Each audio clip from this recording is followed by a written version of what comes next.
4.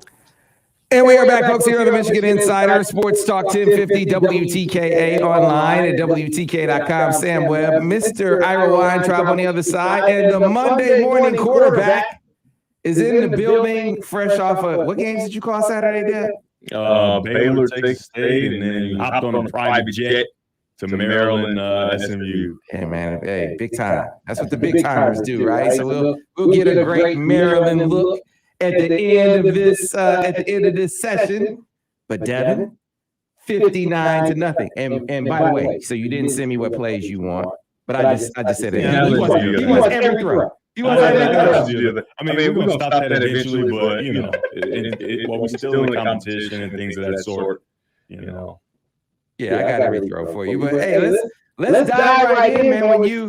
When you see Saturday's game, what were your big takeaways from that contest? Michigan basically mopping that team up. It was lighter work than I expected for it to be against the team that I expect to be a step up in competition. Wound up not being that way. Yeah, the thing is, I think they were better than Hawaii, and you're gonna keep playing better teams, and it's gonna keep being the excuse, oh, that team's not good, oh, that team's not good. At what point? I mean, at one point is it you got to play who you have on your schedule? I mean, it's not. What makes you think they're better in Hawaii? Huh? Why do you think they're better in Hawaii? Because I think they were.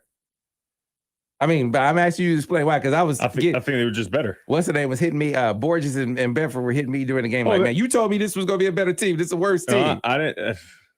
That's because that's the team you're watching right now, and you're watching them get destroyed, right? You're currently watching them get destroyed. You can't think of any other team being worse except for it was just Hawaii a week ago. You know what I mean? Hawaii can snap the ball. They can snap the ball. They can play special teams. No, I'm talking about on defense. You know, okay. Defense. Yeah, they were definitely better on defense. Yeah, that's what that's what you look at. Okay, I got you. This is Monday morning quarterback. This is not Monday morning defensive back. This ain't Monday morning defensive edge rusher. You're right. This ain't Monday morning kick return. You're right. They were a better defense. I got you. So when I say they're a better team, a better defensive team. I got you. Is that better? That's better. Yeah, a couple DNs that can rush pass, you know. Yeah, I got you. Are we on the same page? Yeah, we're on the same page. So JJ, who's JJ? What do you mean, who's JJ? I'm kidding. You can't be ready to mix him up with somebody. Oh, I'm mixing him up. I'm mixing him up with me. But, man, I said it again. Can you pick out one or two things from JJ that you're like, man, okay, that could be better? Yeah. Yeah, but, damn, I mean, this dude comes out again and shows you a very mature approach to the game. Yeah, I think he took another step. It was another level because – I'm just telling you, I've been in this position where you playing a game, you play so well, you play so good, and it's like, how do I top that? You know what I mean? So you come into the next week, and as much as you try to stay away from the noise, he hears the noise. First of all, he can hear the noise in the stadium chanting his name. Yeah, that's the first thing. So even if he don't get on social media, the stadium is chanting his name, right? So you have all the outside noise. As much as you try to block it out and stay center, you hear it. Right. And so you go into the next week and you know, people act like that mental health is only for when you're getting talked about badly. Mm-hmm. Oh, it's on the other side as well. And it's like, man, that's so much pressure to perform again. Do you think I'm gonna be perfect every single time? Right. And so some of his throws were good. They were really good throws, but they weren't perfect throws. They weren't the throws that I know that he's capable of making. And maybe slow the guy down. I mean, they ended up in first downs and all of that. But like we talked about last week, it's a little nitpicking, but you can see like you're trying to make sure things are super perfect, right? And make sure you don't make a mistake because you've been so perfect and you want to keep giving the people what they want, right? Like Monday morning, we got to give them what they want, right? And so it makes it kind of difficult, and you just got to make sure you stay and know that first of all, I work for this. All right, I don't have the same pressures of somebody where it was handed to me. It's not like I just got here. I put my dues in. Last year, I came in spot duty and was outstanding. And then I come into this year, compete my butt off. And so I think that comes with a different set of comfortability than if it were given to you. It's given to you now. It's like it's always in the back of your head. I didn't truly earn this, right? But I think it's safe to say that JJ has put his work in. He said all the right things. He's done all the right things, and he's worked for it. And that pressure should be gone. You know what I mean? So, mature quarterbacking. it's one play, but I think it could maybe be a microcosm from what we see from him the rest of the way. So he hits CJ on. We'll go over this in the film study later. For those who don't know, by the way, we separate the film study from the commentary. That's so we can stay legal, right? There's no sponsorship on the commentary at all. So again, that's a separate video. Be sure to like and subscribe on the channel, by the way, whether it's on the podcast channel or the YouTube channel. But the post stare, or you called it an over. I get your deep over stare. I get your lingos mixed up. Borges calls it the stare. You call it the deep over. Last week in that combination, he hits the post, right? Yeah. He gets the bite from the safety. This one was good. He hits the post. It was good. A lot of young quarterbacks, Dev. You coach a lot of quarterbacks. You were a young quarterback. Yeah. You get that big bite week one. You're like, man, I'm coming right back to get it again. And you want to know? He didn't do that. You want to know why this week was it was cooler, and it was like I said, the next step is because it was middle open defense. So that's actually when you want to get the post. You know what I mean? So it's middle open defense, right? And it's cover 2. So you got corner in the flat, half safety, right? Cornelius Johnson gets up on the safety, and the safety's already on top, right? So it's going to be difficult. It's going to be a combat catch. It's going to be not as easy a completion just because he's already on top and he's already where he's trying to go and he reacts to it. And then the corner is kind of trying to play in between because he can see the over coming over, or the stare, or whatever you want to call it, Ronnie Bell. He can see him coming over, but then you have another level, right? So it's layers to the route, right? You got low, medium, high. The corner, whose responsibility is the flat, he reacts down to the flat, right? So it looks like JJ has the opportunity to throw the flat, getting through the entire read, right? I'm going to just throw the flat because the corner's sinking. He reacts to the flat, and then he drives the ball into the over quickly. I was like, oh, yeah, that's nice. That's nice. That's nice. And for some people, look like, man, it's a lot of white jerseys around that. Well, if you look at it from that perspective where we go post, I don't have it, right? Assess the post. I don't think I'm going to get that because that safety's on top. Why am I going to fight that when I got a good concept? Now I got to play a game because I know that deep over is going to get across. I got to play a game and get this ball in the hole with this corner. Am I going to put my eyes to the flat or put my helmet to the flat and then drive the over? And whatever the case may be, it was a very nice play. It's such a subtle play, not something that you go see on ESPN Sports Center or nothing like that.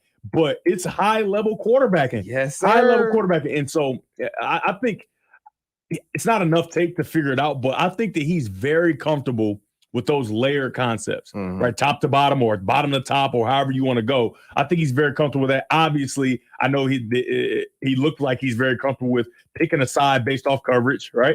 So there's different type of ways to read defense or to attack defense on offense. You have a pure progression, right? Pure progression to you go from one side of the field to the other. This guy, your eyes will take you to the right throw. Right now, you got to move quickly, and if you understand coverage, you can move a little quicker, right? You can X some things out and not have to deal with it. But pure progression, you pretty much gets you to the right throw. And a lot of teams around the country use this just because it's so much simpler for the quarterback. And he doesn't have to think a whole bunch. Just take your eyes to the reads. Reads. Now, the guys that can take the next level, they understand coverage and they can skip things and skip or whatever the case. And then you have the layered concepts, right? Where you go top to bottom, boom, boom, boom. Top to bottom, or bottom to top, however you want to do it, or the triangle read, and got players in different positions, and they'll eventually equal a triangle. And then you have what I already talked about, the pick a side, right? Pick a side, and then you got the nakeds and all those different things. So he feels. It looks like I think his favorite may be those top to bottom reads because you can have your shot. He wants his shot. Okay, I don't have my shot. That's fine. Give me something in the middle. Oh, I don't have it. Okay. Since you twisted my arm about it, I'll check it down. He's fine with checking it down, but I want my quarterback to want the shot. I don't want my quarterback to say, I want the check down and okay, I guess I'll throw the shot. I want my quarterback I want the shot. Well, it's not there. Give me the medium. Oh, okay. Yeah. I'll throw the check down. This is a dude who can see the field. That's number one. That's what it feels like. Is not greedy, number two. That's what it feels like. And knows he can get the ball anywhere on that field. That's a different kind of animal right there. That's a different kind of confidence that you have, right? I mean, I remember before I had my elbow injury that people don't really know about, and we'll talk about it at some point where my elbow was pretty much off the bone, didn't even really work. Before, like in 2012, man, like when I went back to quarter, first of all, I was hyped. I finally get back. I'm so sick of running, catching passes. But it just felt like I was so free because I knew you can't deal with me because first of all, I'm going to take off. I can take off. My legs work just fine, right? But with my arm, I can get you anywhere on the field. Ask Coach Borges how fun it was calling offense at that time. I mean, because I just was – I don't know. You know what I mean? There was no real ailments. Like I was just feeling myself all over the field. Oh, I don't know. Whatever. I wasn't, I was just feeling good about myself all over the field. And it's a different kind of comfortability you have when you got a big arm, you understand what's going on, plus you got some legs to help you out if you do get caught up in a situation. Yeah, man. Out to AJ hitting, I was like, hey, man, the whole field's open. I mean, he did it a few times. The field is open, right? But the thing is, it's like, okay, even one time when he had the shorter throw, he took the longer throw. I think it was a little more hairy on the shorter throw he did, so he took the longer throw. That's on film, right? So teams, they got to deal with that, right? So now it's like, okay, I can't just slag off and keep giving them these field throws. And guess what's going to happen? Somebody going to break on it. And guess what's going to happen after that? Devin Gardner's 503 is going down. Because once somebody start breaking on something, you start doing the double moves and all that, he gonna go for 700 yards. And I wouldn't be happier for somebody as nice a kid as he is to break that record or even come in second, because obviously first and second, 503 and 451. But it's going down, man.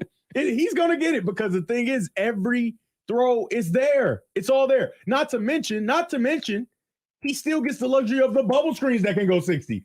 Yeah, man. Right? That was he can still do the bubbles. That was another thing in the screens and stuff like that. That jumped out, man. 5 or 6 bubbles in the first half. And it was the right decision every time. And every one of those he hit in stride. He gave him an opportunity to do something with it. Yeah, I mean, it's good. I mean, it's sad for me because now I'm not going to be able to say I'm first and second in Michigan history in one game passing. But I mean, he's efficient too, right? It's kind of like Kevin Durant, where it's like he don't. Yeah, they're high percentage throws for him. I mean, shots for him, but for everybody else, they're missing those threes. They're missing those Sazzy pull-ups, right? He's hitting these throws with great accuracy, and obviously there are a couple that didn't have great accuracy, but they were good, right? Good accuracy, not great accuracy, but it was good, and it was fun to watch. Again, it was fun to watch. Wasn't perfect. But it would be insane to think that he's just going to be perfect every single week, even though he's come close twice. Yeah, I think he's 88% or something like that. Ridiculous percentage. Like you said last week, even on air, it's a ridiculous percentage. Right. Nitpick him for me a little bit. Let's lean into the nitpicking a little more. So he pulled it. I'm cool with it. Yeah, he pulled it on a counter when he shouldn't have. That's probably so on that play. I watched it and I watched it over and over again. And so Coach Borges always used to teach not. For Denard is a little different. Denard's rules were a little different than my rules, okay? Even with Coach Rod, everybody's rules were different for Denard than with me. Denard's rules were if it's a tie between you and the back, you take it. If it's 65 on, he gonna get you, and it's in the 45 of the back, you still take it. He had a little leeway, but for me, it was don't pull the ball unless the shoulders turn. Well, I would imagine that JJ, he might be a better athlete than me. Who knows? But I imagine he has those same type of rules. If the shoulders turn, it's usually the defensive end can't get back, right? He's a big guy. It's hard to flip his hips and turn.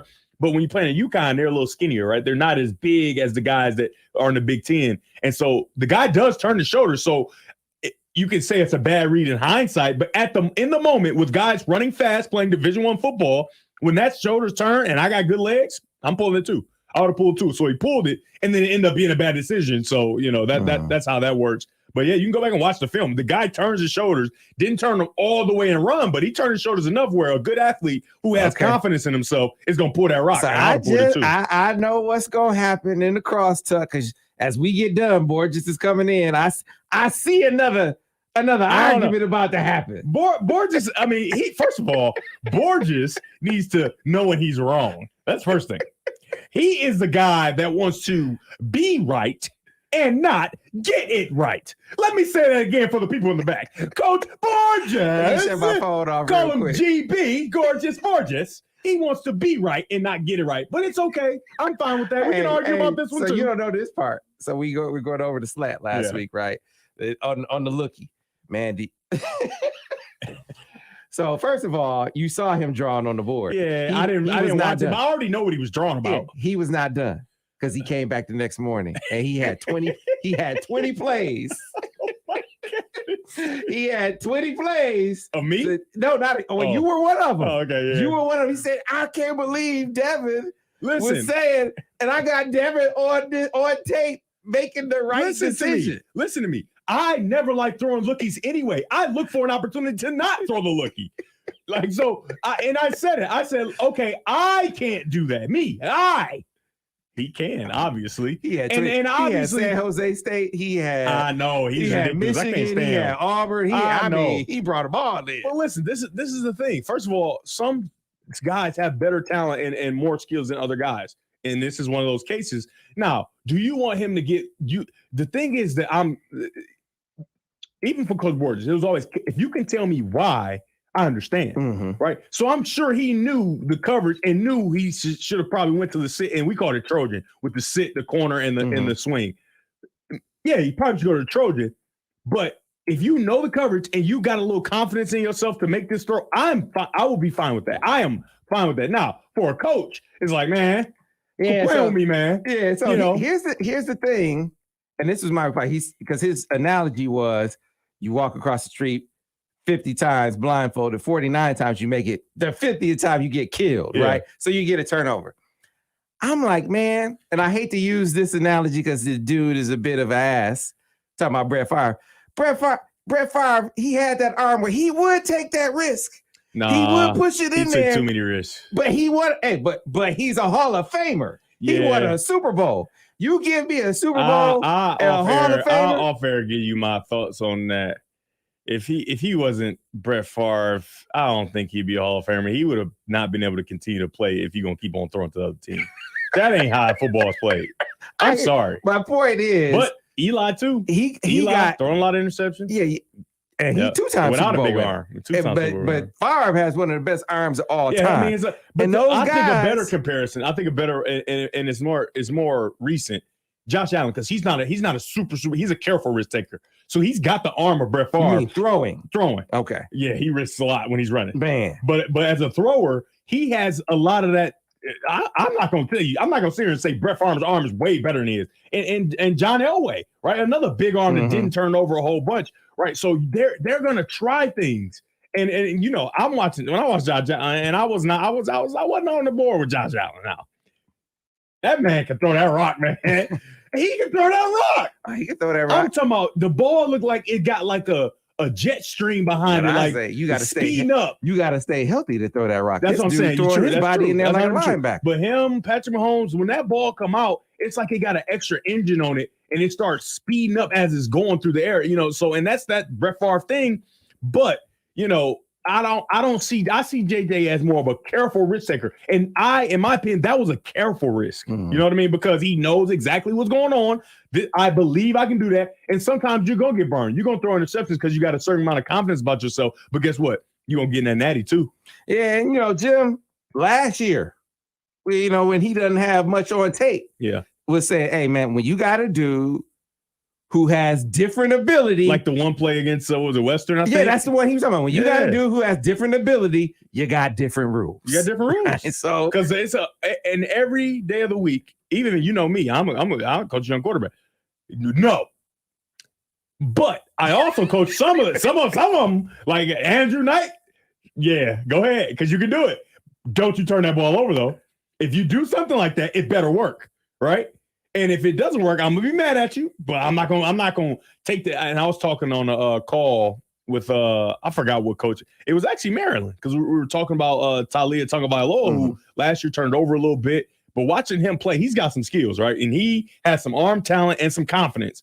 And I talked to Danny, so I was recording. I'm asking him, like, how do you go about not taking the stinger out of the bee, right? Not taking the stinger out of the bee, but still trying to get him to, corral him a little bit. You know what I mean? He's like, you're exactly right. You cannot take that stinger out of that bee, because obviously if you take a stinger out of the bee's dead, right? You cannot take what they do most and that confidence away from them, but you got to find a way to corral it. And I think Michigan is doing a very good job. especially when you see JJ drop back, check it down, knowing that the coverage is lifting, check it down, get to the shallow cross, even turn down a deep throw that may be a little hairy, right? But then he balances it out with taking some of those chances. I think that they're doing a very good job of helping him. And is going to sound ridiculous, but I think the best thing for him was last year getting a chance to watch it, and then contribute in the way that he did. And it's cool. It's very cool to watch. The maturation process is cool. So one more question before we get to the break on radio anyway. And talking about spread, because you were a receiver for a time. Receivers want to get fed, right? Yeah. You want targets. You want targets and touches. And so you've seen them spread the wealth some. It's good to see Ronnie sort of get back on track, let the team in targets, catches, yards. You got the AJ Henning package, the Deebo Samuel package sort of manifest this week. There's one guy you still haven't seen. One.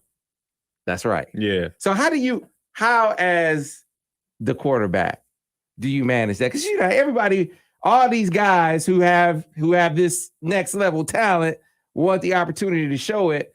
You're winning, but not everyone is necessarily getting the touches they want. How do you manage that as a quarterback? Well, first of all, one knows that he's going to get his touches. First of all, the quarterback's your friend. The quarterback's your friend. But it's so cool to see that that's not going to impact the way you play quarterback, right? He's not going to force the ball to you. And the thing is like, what's the alternative? You rather be last year where not really anybody's getting as many touches as they like, right? The ball's getting spread around quite a bit, like you said. And so I think that there's no ego involved, right? There wasn't one time where you saw JJ, because he should have 2 or 3 touchdowns, right? You get tackled at the one a couple times, you know what I mean? He has 0 touchdowns, but there's no ego to say it didn't look like the body language and the enthusiasm didn't waver. It's like, man, I got to get these touchdowns, man.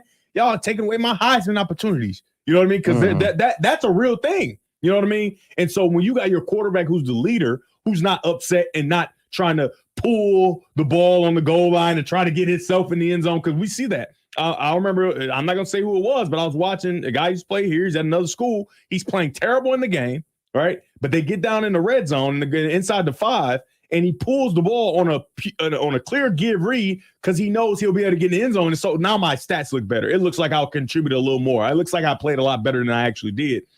There's no ego involved here. You didn't see even an inkling of like, I'm going to do this. He was ecstatic that Blake was able to get 5 touchdowns. And so I think that's the key. When your quarterback is egoless, right? How can everybody else have the ego, especially when he's playing so good and everybody's eating? You understand that? Mm-hmm. So Andrew hasn't gotten his opportunities just yet, but they're coming. He's too talented, right? They are coming, and he's too talented. So I think that this situation is going to be. It's a good problem to have. I can tell you that. It's a good problem to have. And the one thing he'll have to do is just mentally stay ready. He has to stay prepared to make a big play, because the thing is, if you sulk, which I don't think he will, but if you sulking, you got an attitude, you feel like, woe is me. Why am I not getting the touches? This is my friend. I'm the one that really wanted to play quarterback. I'm confused. Well, it doesn't always suggest that you get it.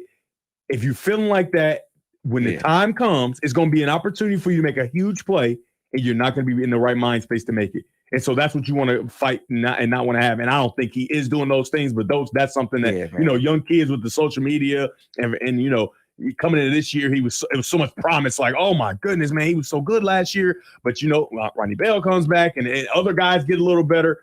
That a lot of different factors factor in, but he'll be fine. And I think he's going to get his opportunity. I think he'll be great. You just made another what was probably a subtle observation to most, but like going with the deep over versus the post on that route combination, it was a major observation where you said, hey, man, JJ, that's his man. That's Andre's man. Yeah. If he wasn't a mature quarterback, he'd be force feeding his dude. He would be Dak Prescott to 88.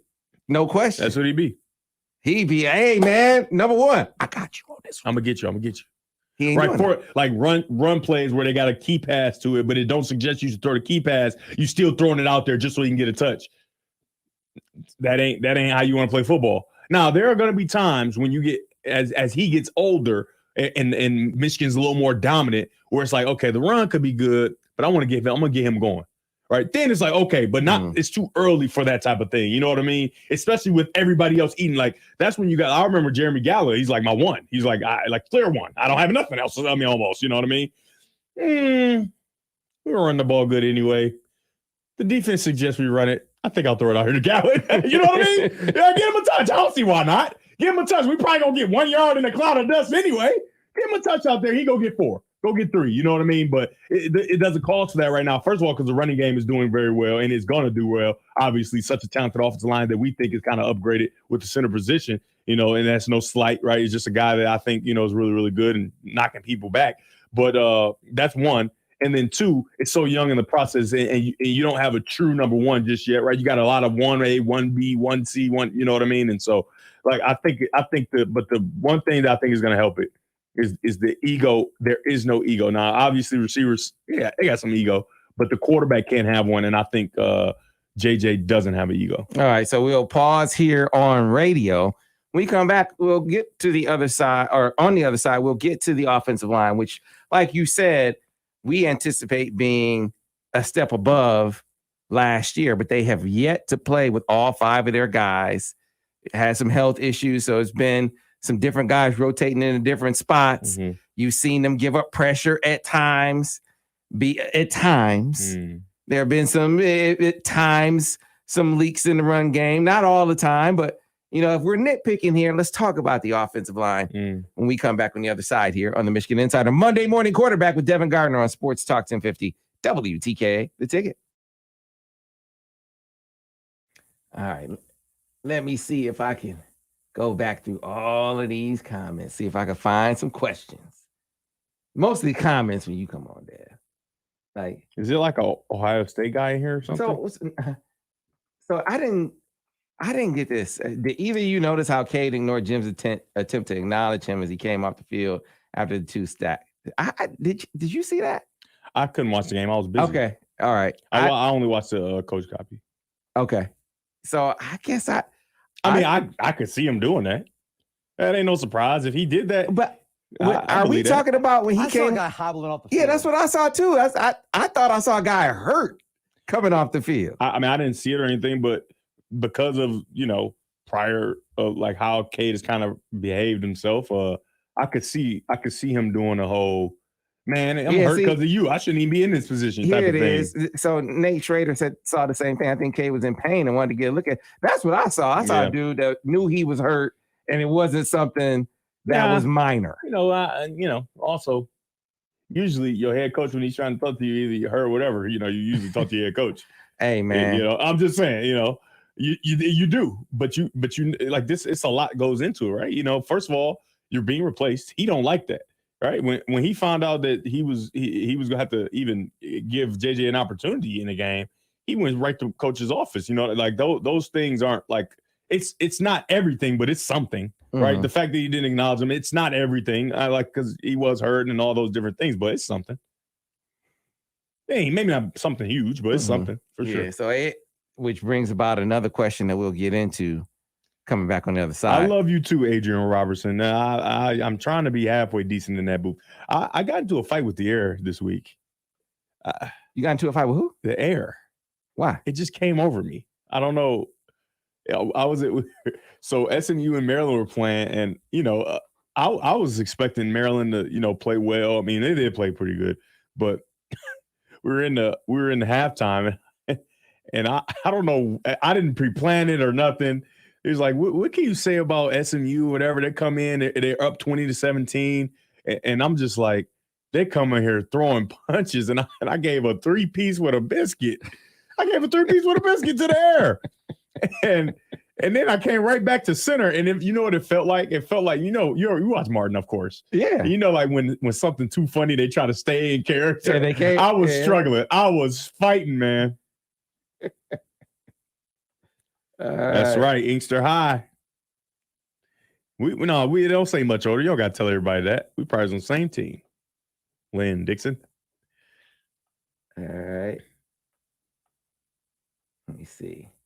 Inkster Vikings, no more, but we had a very good run. I think we answered this question. Where's Andre Anthony been? The offense just hasn't suggested that he's been there. He's been the game. And I was wondering that in the first game.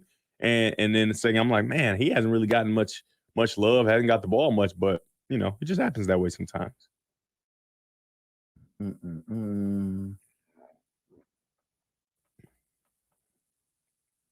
Penn State will be a tough out. That's coming from a PA guy. That's coming from a PA guy. Look, they're better than they were last year. But what I know is Sean Clifford, to me, is not the same dude that he was before he started taking all them hits. He getting the S word knocked out. Right. He's not the same dude. And for whatever reason, when James Franklin comes to Ann Arbor, he gets the brakes beat off of him. Mm-hmm. So, I mean, if history is an indicator, Gene. Back on ready in about 15 seconds, guys. All right.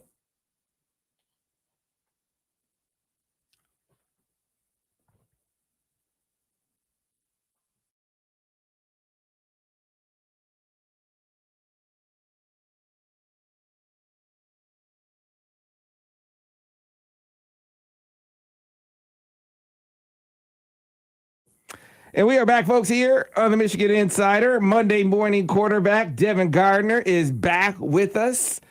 We are going to be doing the telestrations after the show. We break it down and we post the telestrations the next day. So if you're looking for the X's and O's portion of the breakdown, it's a separate video, and that is just so we can stay legal. You can't have it. We don't make any money off of it. That is for the education. Education, edification, and entertainment of the public. We do that for you, the people, because we know that's what you want. We don't make any money off of it. So when they come after us for copyright stuff like they did, like they say there's a copyright claim, not a copyright strike. See, that's how you stay legal. Yeah. So that's what we're gonna keep doing. We're gonna keep staying legal. Look at Sam. He's a hustler. He's the ultimate hustler. Hey man, when they come out, you got to figure out a way. You got to figure out a way to do what we do. And I think we figured out a way to do what we do. All right, so Devin, I said before we went to the break, we were going to nitpick the offensive line. People were asking during the game, in the breakdowns this week, can you focus more of your attention on the offensive line? That's what someone said on Twitter. Feels like there's a little more pressure getting through than we should expect against these opponents. I think we got to give UConn some credit, but what do you think about some of the pressure that's gotten through here the last couple of weeks? So I think the pressure only comes through when K was in the game, right? But more of the pressure for sure. Yeah, I don't see JJ. I see JJ in the position that K was in last year, just kind of sitting in the pocket and waiting, and maybe too many people are dropping, and then he starts to scramble around, but giving it a chance and then start scrambling around. I don't see a whole bunch of pressure on JJ, and we talked about it a little bit last week. We didn't harp on it a ton, but I'm just telling you, when you have a guy with running ability in the pocket who can also throw, you can't just rush. You can't just freely rush. That's why you don't see a whole bunch of pressure on JJ, because it's like you give up big runs to running backs. You don't want to give up big runs to passing quarterbacks. So now you got like, oh my God, he's gonna beat me with his arm, and I'm gonna let him beat. No, we gotta take one away. If he's gonna beat me with his arm, we're not gonna allow him to just run freely with his legs. So I think that's a big part of it. And then when K is in the game, you see a lot more pressure, like just a ton more pressure. And it's not that the offensive line doesn't like K. They don't want to block anymore. Well, it's because they just got to switch quickly, and they got to they got to re-understand, like, okay, they're going to be a little more intense with their rushing because of K's inability to run. You understand that? Right. So you think about, I usually have really good analogies right on the spot, but right now I don't have one. But just put yourself in the shoes of the offensive lineman, right? Maybe you could think of one as I'm saying it. You're blocking, and a guy is giving you a much rush, or he's not truly trying to get up the field, right? And you just, man, this is, you know what I mean? Mm-hmm. Right?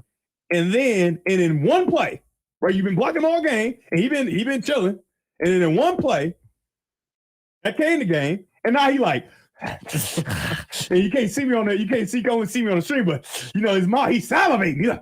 And then it's like, wait, where did that come from? I didn't know you could do that. You know what I mean? Mm. And then you get back, maybe take a play or two, and then okay, let me lock this thing down. You know what I mean? So I think that's a lot more of what we're seeing than just pure, why are we giving up so much pressure, if that makes sense. Oh, no. And look, I said a little pressure. Get the offensive right. The offensive line has been, it's knocking rust off. You're playing some younger guys in there because you got in game one, Ryan Hayes is out, and then very soon after that, Carson Barnhart goes out. Right, Trente Jones is already a newbie out there. Giovanni Ohadi is getting a lot of run. It sounds like he's going to be getting some more run. He's coming to the presser this week, so says to me that he's going to be in a lineup for a decent spell. So I think that's a part of it. You got some new players in the mix. You just mentioned the switch being flipped. You know who you need to ask for his analogies? RG3. Man, chill out. That's your man, Robert Griffin, man. No, Why this you is a family show. This is a family show. Why are you sweet? This is a family show. We can't do that. Hey, man, Robert Griffin III works for Disney.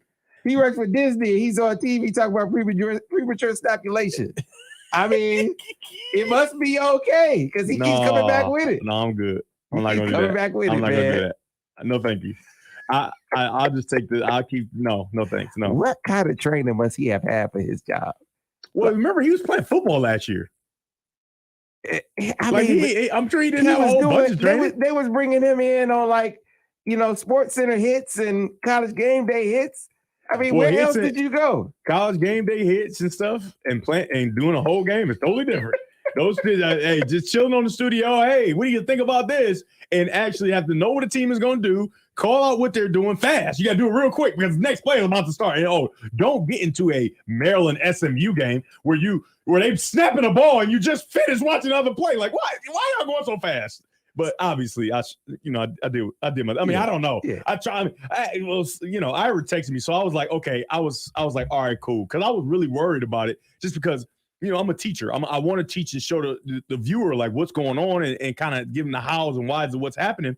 But when both teams are going so fast, it makes it so hard. But Ira texted me and said I did a good job in the Maryland game, so I'm fine with it. Yeah, and what I really appreciated is on this show, we hear Devin bringing full Devin energy. And there was a play that Talia had a touchdown, and you were describing the play. It was like the middle read or something. And you're like, that's what I'm talking about. Like, it was full Devin in the middle of the broadcast. Like, this is great. I get really excited when I say something maybe two plays before, maybe a drive before, like, hey, this is what they need to do.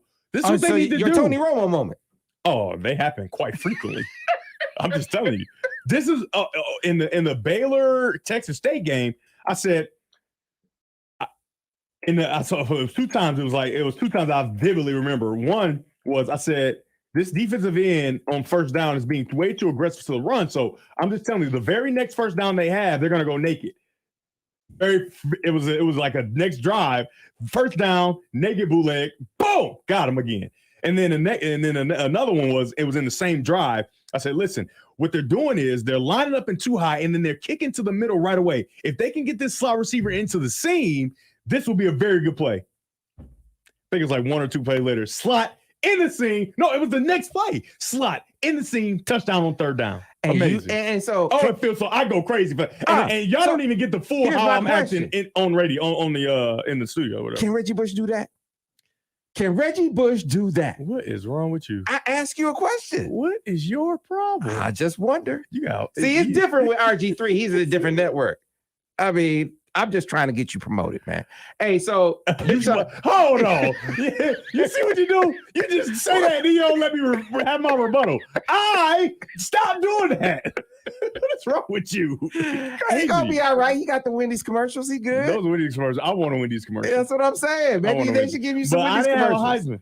So they can't take the bun thing away from me, or they can't. It won't be the same thing. So maybe you should write a Wendy's commercial. Write a Wendy's commercial and how it could apply to me, and then throw that thing in there. And you send it up to them, and maybe. Hey man, we putting together some good tape. Hey, so you watch Maryland? Yeah. Give me your thoughts on the Terrapins, and I'm gonna ask you to talk about, because in your commentary role, you got to talk about both sides of the ball. Yeah, for sure. So what did you see from the Terrapins? So let's be clear. I ain't no defense, but this is just called Monday Morning Call. I know you know that, but people are, I don't never talk about defense. Well, first of all, Sam has other people for that. That's the first thing. Secondly, who cares? Right? Do you go watch games to say, I can't wait to see how good the defense play? You just try to go see what the quarterback doing. So let's be clear. I know some people out there, why he don't never talk about defense? Because it's called, first of all, Monday Morning Quarterback. Secondly, y'all ain't coming to hear me talk about Defense? What are we doing? Defense? But I do understand defense quite well. Yeah, that's why I told people. I say, man, the other breakdowns are totally different. That's why I tried to explain it to them. Yeah, they don't listen. But okay, what was the question again? What do you think of the Terrapins? The Terrapins. What I think of them? I think they're good. I think they're Coach Loxley is doing a very good job with that team. And when I was talking to him, he said he's got the DMV rolling through his blood and in his DNA, and he's trying to get that kind of attitude to come and show through the team. And they got a different attitude. They got a lot of DMV kids. They got some young dudes too, though. They got some young dudes who are gonna make some mistakes or whatever case may be. But man, they're ultra talented. They got a linebacker who is a true freshman, middle linebacker, and he is. I'm not gonna say he's the guy for Dallas 11, but man, Micah Parsons. I'm not gonna say him, but he can run. He will hit you. He has good he diagnoses the offense very well. You see a guard pulling, he's replacing him. He's doing all the things you want to do. He can cover in the run in the pass game. So he's really talented. And they got another linebacker who's not a starter, who's a freshman, who's talented. And then they have a safety who had an interception, and he had a big time strip or punch out of the ball in a huge situation with SMU going into the end zone. So kind of around the ball, making plays. Number 25, he was extremely talented. He's in the back end making calls, and then he's flying out of the middle making tackles. So on defense, they're a very opportunistic defense, but they do have some flaws, and you can really attack the middle of their defense. They play a bracket type of coverage with the middle open. So that'll be something that maybe Michigan will be able to expose against them. And then on offense, I talked about him a little bit already, but Talia Tagovailoa, he's good, man. And you know the weird thing is he can run, but he just doesn't run. Mm-hmm. Right? He's always running the pass when he's got some yards out there to go get with his feet. But when the game started to get in the nip and tuck situation and started to get tight, he started to use his legs more, and it kind of broke open the offense for him and added the extra dimension, similar to us, the University of Michigan with JJ McCarthy. So I think it's going to be a very good test. I think it's going to be a really good test, especially for JJ. With this defense who has some guys, man. They got some guys that can rush the passer. They got some guys that can play in the pass game, especially that safety that's rolling around. That you got to know where he is on every play. But I'm excited to see this matchup. But I was really impressed with Talia when I was watching him on the film. Now, he'll have some times where he gets a little wide with his stance. And like, so how we talk about JJ making those field throws, Talia has that same skill. Mm-hmm. Right? He can make those field throws. So we're not going to be able to just play super soft on the backside where we're going to have to really, truly respect it. But he has times where it gets a little wide, and then that throw is not as strong. But he's got some skills, man, some arm talent. He actually it was kind of cool. He said he's similar to JJ, where he likes that deep post, deep over. Like that's his thing. Like he likes to layer that ball over the linebackers, and he does a good job of it. So offensively and defensively, I think this would be a really good test for Michigan. Yeah. So I thought he finished off last season stronger than he started it when he came to taking care of the football. I think, as a matter of fact, I think 5 of the interceptions came in one game. That's what I was about to tell you. So everybody said, "Oh, he'll take care of the ball. He'll take care of the ball." He threw 5 in one game, and I watched the game. 2 of them, three of them, iffy. Like, oh, okay, you just made a bad throw on that one. Okay, that one wasn't your fault. Like, you know what I mean? But when the snowball starts to roll, it just rolls, and it's hard to get it stopped. You know what I mean? And so you got 5. He had 11. 5 in one game. So he wasn't turning the ball over a whole bunch. And the thing is, for him, unconscious. He do not care about throwing that thing. He's going to throw it again. He's going to throw it again. He said, I saw in that game against Iowa, I think he had 3 picks at this point. And from the left hash, he throws it looked like maybe, I can't remember, it's like a sail or like something where he's kind of like a deep out. And he had corner underneath, safety over the top, and he fit the ball in. I say, hold on, time out. I got a lot of confidence in myself. If I got 3 picks, I'm not throwing that. Right? He's unconscious, and so that's the kind of confidence you want your quarterback to have. But you still want to kind of corral the same way we were talking about with JJ. And you know what the weird thing about JJ is? We act like he just turned the ball over a lot. We're all acting like JJ is a guy that's a repeat offender. Who is we? We as in people, not me, not you, not me, not you. The people in the world, you know. I'm sure I just don't get it. It's weird. How can you continue to badger a guy over? Oh, he's dangerous, but he hasn't turned the ball over. That dude in high school threw like 6, 7 interceptions. 4 of them came in one game in his junior year. Like he doesn't. So he he's doesn't not turn a it repeat over. offender. Remember I called him a careful risk taker. And we continue to be nervous about him even participating in the game just because, Cade didn't turn it over. Well, actually, Cade did turn it over sometimes, right? Not in the Big Ten championship game, in Ohio State game. Those are the two biggest games, right? The two biggest games, he turned it over in both those games. And so I just don't understand where the whole, he gonna turn it over. He gonna turn it over. Well, he's gonna have times where the ball might be in harm's way sometimes, and he will turn it over. But let's not pretend that he's just this turnover machine. I don't know where that narrative came from. Yeah, and I guess as a player, I wonder how much you put into the idea that he might try some things in practice. That's also that true. He won't try in game. That's the thing. Okay. First of all, I don't think JJ is a great practice player. First thing. Right. I don't think he's a great practice player. I watched him in practice some. He's always pretty good, but the times they let, a lot of people come to practice, those are times that are geared to be successful. Right? They're not going to put the guy out and he'd be garbage. You know what I mean? I don't think he's a great practice player to begin with. Right. Which some of the greatest players ever are not great practice players. And two, he's a gamer. And two, I think he uses practice, what practice should be used for, to try things. Except for he wasn't the starter. When you're not the starter, you can't be turning the ball over in practice. When you're not the starter, you can't be taking these risky throws because it's like we haven't seen you in live game action, so we can't trust that you won't do that goofy stuff in the game. Right? That's goofy. You play goofy games. I say it all the time. You play goofy games, you win goofy prizes. And for a coach, you trying this stuff, and I've never seen you in a live game for a full game, I'm going to get a goofy prize if I put you out there, because that's goofy if I watch you do that goofy stuff and then I'll put you in that game over somebody who's not doing that goofy stuff. You understand? Absolutely. And so maybe not being a practice player isn't the right wording, because I think that's what you should do in practice, but you have to be a starter to do that. Like when I was backing up Denard, I can't be running out there just throwing picks all over the place in practice and then expect me to get in the game. That ain't going to happen. You got to be perfect for you to even get a chance, because guess what? Denard won the silver football. So why would I play this goofy game of throwing you in there when you ain't perfect in practice? Yeah, that's a goofy prize waiting to happen. They would say he was good for 1 or 2 times per practice. Like, I'm gonna see if I can get it in. Yeah, and it's scary. It's scary, right? Because this is the thing: people have jobs and families, and if your quarterback's turning the ball over playing goofy games, you gonna get a goofy prize, which is no job. That's your goofy prize when that quarterback playing those goofy games. You know what I mean? So I can understand that. Right. I can truly understand that. But now that he's a starter, everybody and because they've seen in the game, he's turned down opportunities to throw an interception. Now, he had an opportunity to throw an interception that he almost did, but I don't want to get in the habit of saying, oh, he had 3 almost interceptions. No, dog. Did the other team catch it or not? Right. You see the whole thing with Patrick Mahomes. First of all, he's running MVP. He's played a whole bunch of football. This ain't practice. Ain't like he hasn't done it yet in the game. He's been outstanding. And we talking about how many almost interceptions he had. Y'all better quit playing with me. Stop playing with me. Yeah, how many?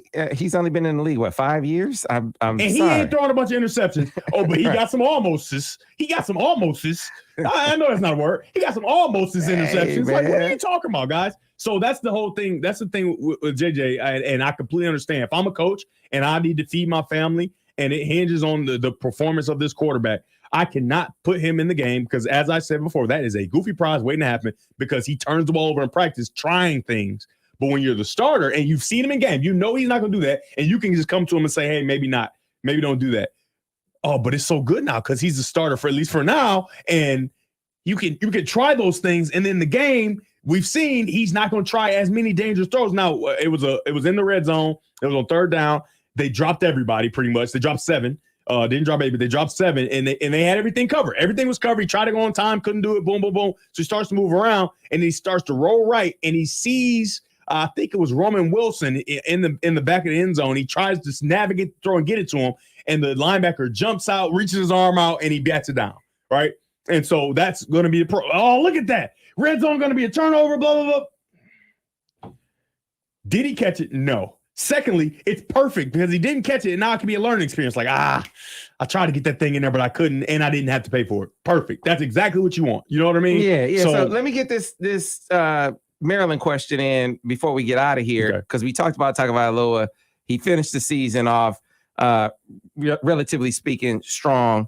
He comes back, picks up where he left off, and he has more weapons. So Demas is back. Rakeem Jarrett's Demon's having. He's almost Andrew Anthony-esque. He hasn't even gotten a chance to get down yet. Right, and Rakeem Jarrett's a 5-star, and then they went and get Jacob. Nice. They went and get Jacob Copeland from the Gators. He's their number one wideout. So nice. what did you think of their wideouts, and would you put them up there?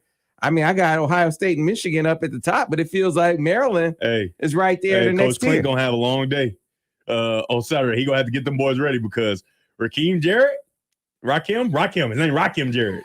Hey, like the rapper. I remember that. I'm bored. So I say, that kid's name is Rakim. He's one of the all-time greats, by the way. I'm a J. Cole guy, but I'm sure Rakim was great, but I didn't get a chance to listen. We need to get Rakim on the show. Rakim Jarrett? Oh my goodness. Combat catches, deep overs, everything what you need. He got a little shake in there. We got Rakim in on one of these. On the show? Yeah. I don't even know what Rakim looked like. Oh, come on. Yeah. Don't say that on the camera. I don't know what he look like. Don't say that on camera. I don't want to lie, but I know all-time greats, man. But I know the history and the coldness of Rakim. I know that most of my favorite rappers, like Jacob, they've all stolen from Rakim or borrowed from Rakim and kind of stole. Yeah, I know. I respect it. So you tell me Rakim out that window, I'm gonna act accordingly. Like, oh, okay, that's Rakim. Listen, I'm putting a call out to my man Derek Kearney right now because Rakim is one of his guys. Yeah, Derek Kearney, my guy. Derek Kearney, your guy. Yeah. Then you should know who Rakim is. D, get us Rakim, man. We want Rakim on the show. All right, yeah, get right. And let's make that happen. And I know how to show respect now. Hold on, I ain't like one of these fans on the internet that just act like I know what time it is. But as I was saying, Copeland is a super talented player. They've got some really good weapons for this young guy for Tagovailoa to throw to. So it's going to be a good test for the defense. Defense hasn't truly been tested, especially in the pass game, just because there's so much pressure on the quarterback. You can't do anything. But now you got a guy that can move around, a guy that's going to make some risky throws, a guy that's going to throw to the field and really trust in his arm. And can you have him turn it over? Can you put him in a position where he has to try something that he's not really truly comfortable with? Maybe he could do it with pressure in his face. I think that's the question, and I think that they'll be able to do it. Coach Clint will have a fun week, I should say. He'll have a fun week getting ready for this kid because he's nice, and guess what? Your DB is going to be on full display. So absolutely. All right, folks. It is a show. We got to call it a show because we got to go actually do some recording, some telestrations, get that done. Devin, your telestrations were brilliant last week. Yeah. Best you've ever done, man. It was mostly you. You. You got your little fancy program. Sam got a fancy program that he used with the dotted lines and the solid lines and the squiggly lines. Hey, man. Hey, I'm trying to elevate my guy. We got to get out of here. Be sure to check out, if you missed any of this, you can watch it on the podcast. Be sure to like and subscribe, whether it's YouTube or the podcast. And if you want to join us in the Bud Light Victor's Lounge, we call our number 7 right now at 734-998-1050. We'll see you tomorrow here on the Michigan